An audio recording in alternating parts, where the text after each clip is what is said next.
हा आहे दादरचा भाग दुसरा. आता आपण आलोय वामनहरी पेठेच्या गल्लीतून पुढे. ही आहे एस के भोळे रोडवरील पालन सोशपाल बिल्डिंग. ही सुद्धा खूप जुनी बिल्डिंग आहे वाटतं. मला वाटतं कमीत कमी 100 वर्ष जुनी बिल्डिंग असावी. इथे सुद्धा मिक्स कम्युनिटी आहे, गुजराती आणि मराठी. दादरला अशा अनेक जुन्या चाळी आहेत. इथून समोर गेलो की जवळ सिद्धिविनायक मंदिर आणि इकडे हनुमानाचं मंदिर आणि पुढे दादर स्टेशन.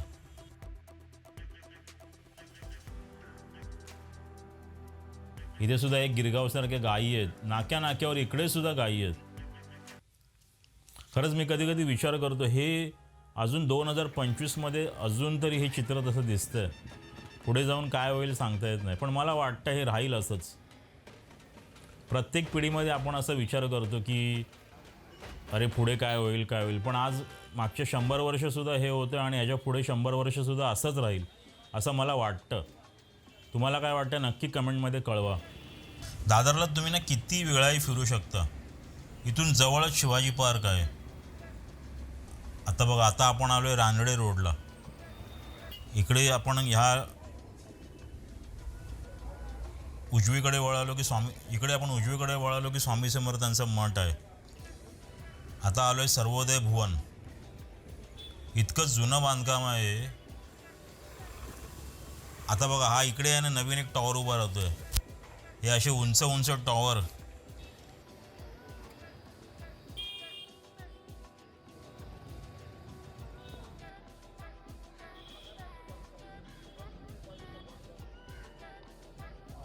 आणि ही बघा, ही शास्त्री बिल्डिंग. ह्या एरियाला दुरुवाडी म्हणतात. खरंच हे आर्किटेक्चर बघून आहे ना मी अवाक झालो आहे. त्याकाळी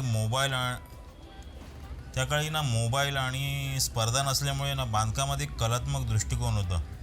तो आजकाल जाणवत नाही. असो, आता ते कदाचित लोकांना परवडत पण नसावं.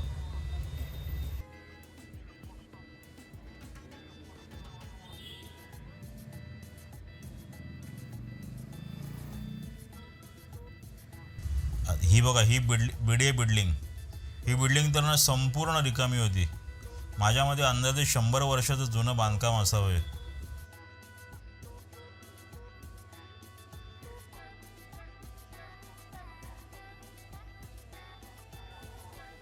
हे बघा, लाकडाचे जिने.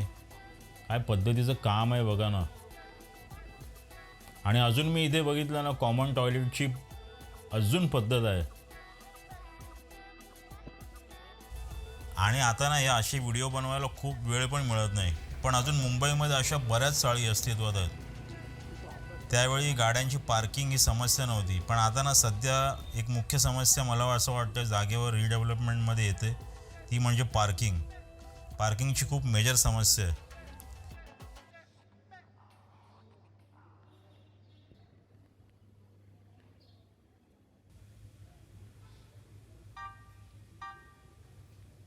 आता ह्या आता ही इमारत बघा ना कशा पद्धतीने बांधली आहे. खरंच हिला काय म्हणत असतील ना ह्या इमारतीला, तर मला नक्की कमेंटमध्ये सांगा. आता ही खालची टेरेस बघा ना, पूर्ण अधांतरी वाटते.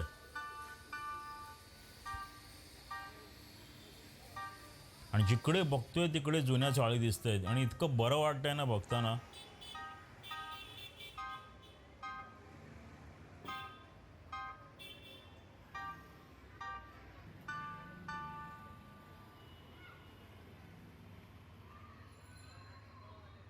आणि इकडून आपण पुढच्या गल्लीत गेलो की मग दादर चौपाटी. मी दादरला इतक्या वेळेला आलो आहे, पण कधी नजर वर करून बघतच नाही. अजून दादरला बऱ्याच चाळी आहेत आणि दादर कव्हर करायला एक भाग पुरेसा नाहीच. अजून शिवाजी पार्क, चौपाटी, दादर, पोर्तुगीज शहर, स्वामी समर्थांचा मठ.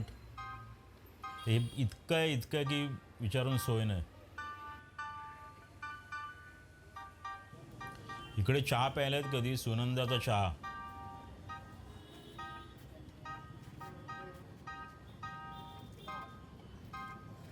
संध्याकाळी इतकी गर्दी असते ना इथे चहा प्यायला. एक नंबर चहा आहे. खरंच एकदा तुम्ही प्याच. आणि तसेच सेम आयडियलच्या गल्लीत सुद्धा चहावाला आहे, आयडियलच्या समोर.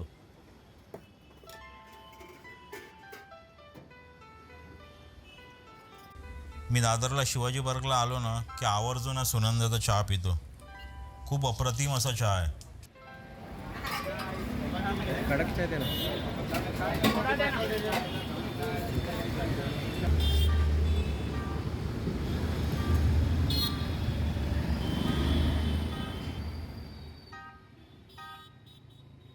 इथून पुढे गेलं की ह्या बाजूला माहीम आणि इकडे जवळ शिवाजी पार्क, ही दादर चौपाटी आहे. आणि दादर चौपाटी असल्यामुळे ना खारी हवा येत असते, त्यामुळे वातावरण तसं थंड असतं.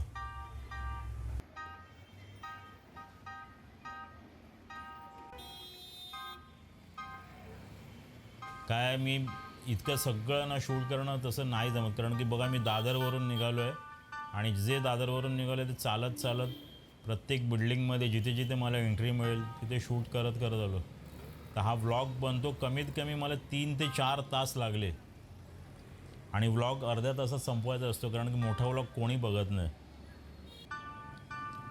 हे बघा, हे स्टील किंगचं हे दुकान सगळं जसंच्या जसं आहे.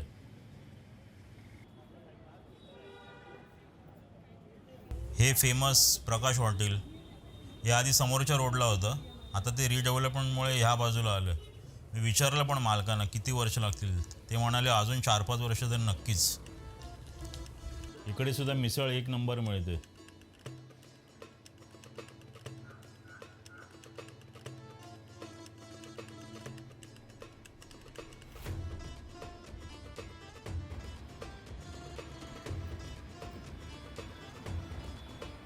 आणि हे पॉप्युलर हाऊस मोगे भुवन, हे सुद्धा आर्ट डेको पद्धतीचं बांधकाम आहे असं वाटतं.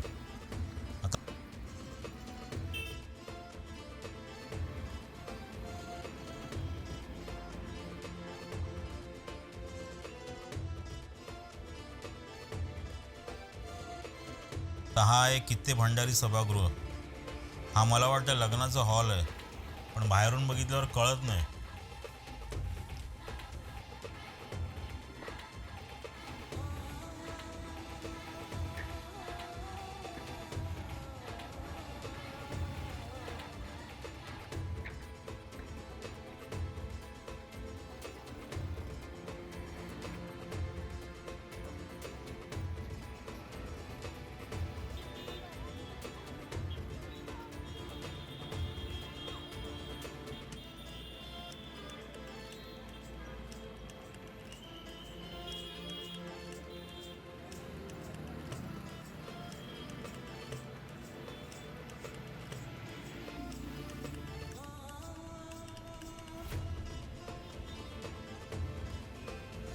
आता मी आलो आहे सेना भवनला, आणि हे सेना भवन बाळासाहेब गेल्यावर भवन तसंच आहे, मात्र सेनेची पूर्ण वाताहत झाली आहे. असो, इतिहास ह्या गोष्टींची आवर्जून नोंद घेईल.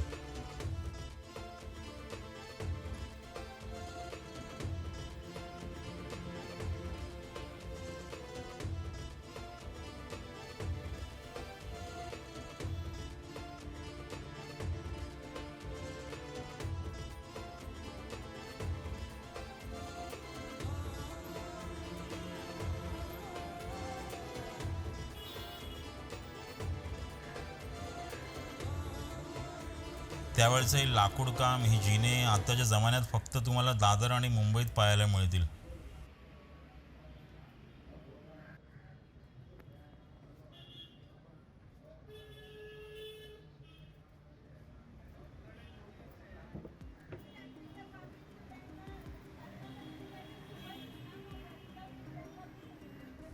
आता ना खूप जोरात भूक लागली, चालून चालून दमलो आहे, आणि म्हणून मी एका हॉटेलमध्ये शिरलो आणि ही चिकन थाळी आणि मटण थाळी दोघांवर ताव मारला. जेवण तसं खूप छान होतं, पण जरा दादरच्या मानाने महागच वाटत होतं. तुम्ही कमेंट करून नक्की सांगा की मी कुठे जेवलो असेल, आणि पुढे व्लॉगमध्ये तुम्हाला नक्की पाहायला मिळेल या हॉटेलचं नाव.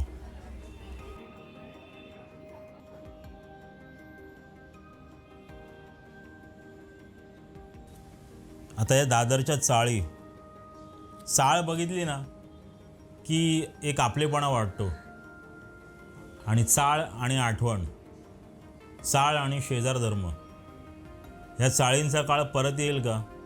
ही चाळीतली माणसं परत येतील का? हे लाकडी जिने, हे लाकडी दादर, सागवानी जिने. लाकूड आणि निसर्गाचं नातंच वेगळं आहे. पूर्वीचे दिवस पुन्हा येतील. पूर्वी कोणाकडे गेलं ना की 7-7 दिवस घरात टी व्ही बंद असायचा. कोणाच्या काही घरात शिजत असला ना तर त्याचा वास समोरच्या चाळीत जायचा. खरं सोशल लाईफ चाळीतच होतं. माझ्या समोरच्या बिल्डिंगमध्ये मांजरेकर राहायचे. त्यांच्या घरी अख्खं जेवणाचं ताट आमच्याकडे यायचं. मांजरेकरांकडची ती गोड पिवळी डाळ, काळ्या वाटाण्याची उसळ, ती चव आता नाही. आता दिवस येतो कधी, जातो कधी, आठवडा, महिना, वर्ष संपतं कधी कळत नाही. चाळीतली माणसं, चाळीत दाखवले जाणारे ते पडद्यावरचे सिनेमे. आमचे आईवडील गावी गेले ना की जेवणाची सोय बाजूच्या वैद्यवहिनींकडे व्हायची. सकाळ सकाळी कॉमन संडासमध्ये होणारी ती गर्दी, रात्रभर बिल्डिंगच्या नाक्यावर जमणारी मित्रमंडळी, सगळे स्पर्धेत पुढे गेले. कोणी त्या स्पर्धेत मागे राहिलं.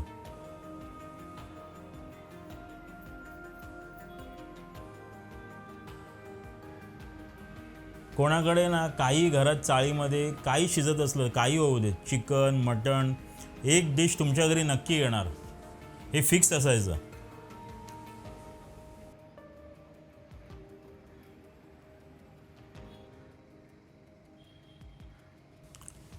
आता हा व्लॉग बनवण्याचं मुख्य कारण या जुन्या गिरगाव, दादर, लालबाग, परळमध्ये जो हा जुन्या चाळींचा, जुन्या इमारतींचा, जुन्या दुकानांचा वारसा आहे ना, तो कधीतरी पुढच्या दिवसात मागे वळून बघताना परत अनुभवता यावा. नाहीतर बिल्डरांच्या टॉवरमध्ये तर नाहीसा होतोच आहे.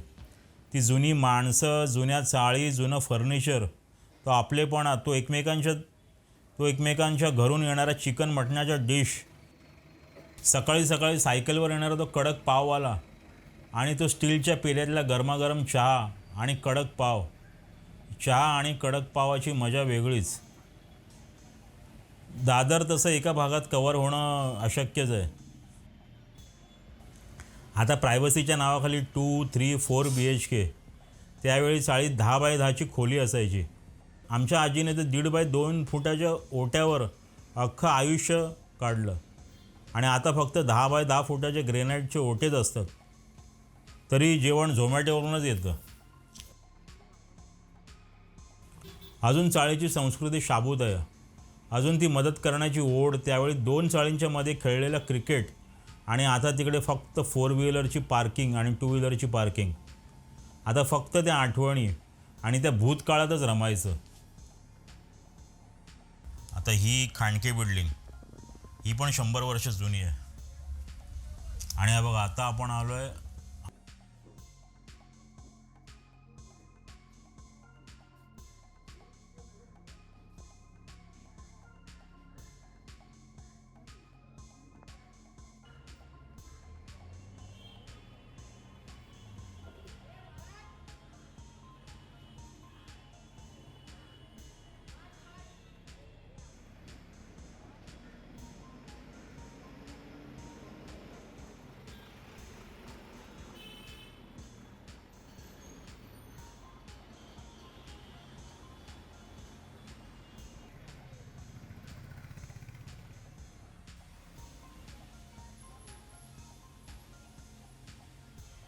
मला असं वाटतं, बघा ना, पृथ्वी तशीच राहते. लोक येतात, लोक जातात, कित्येक पिढ्या येतात, कित्येक पिढ्या येतात. पण या इमारती, हे दादर, गिरगाव, ही मुंबई, हे असंच्या असंच राहील.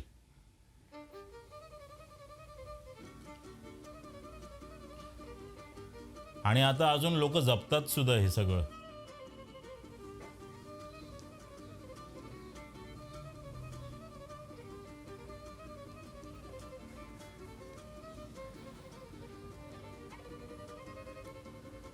ॲक्च्युली दादरवरती खरंच किती भाग बनतील ना, याचं मला नक्कीच माहिती नाही.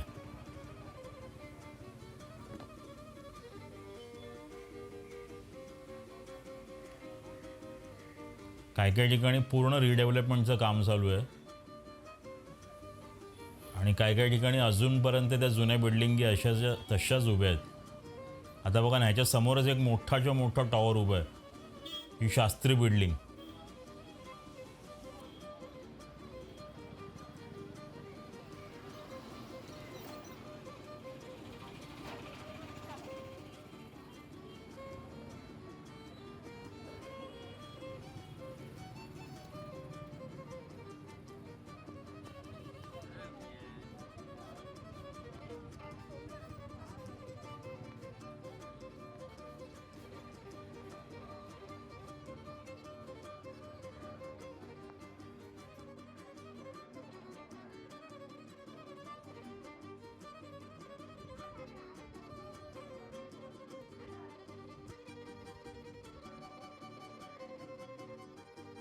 आणि हा बघा, आता आपण आलो आहे, हा आहे स्वस्तिकचा फोटो स्टुडिओ. इथे ना तुम्हाला खूप देवांचे वगैरे फोटो पाहायला मिळतील आणि ओरिजिनल असे फोटो. हां, हे मॅन्युअलपासूनचा हा स्वस्तिक स्टुडिओ होता.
आणि आता असं आपण करत करत आलो आहे शेवटाकडे आणि परत आपण या छबिलदासच्या गल्लीत घुसलो आहे. तर असा हा दादरचा ब्लॉग तुम्हाला आवडला असेल तर नक्की लाईक करा, शेअर करा आणि सबस्क्राईब करा. धन्यवाद.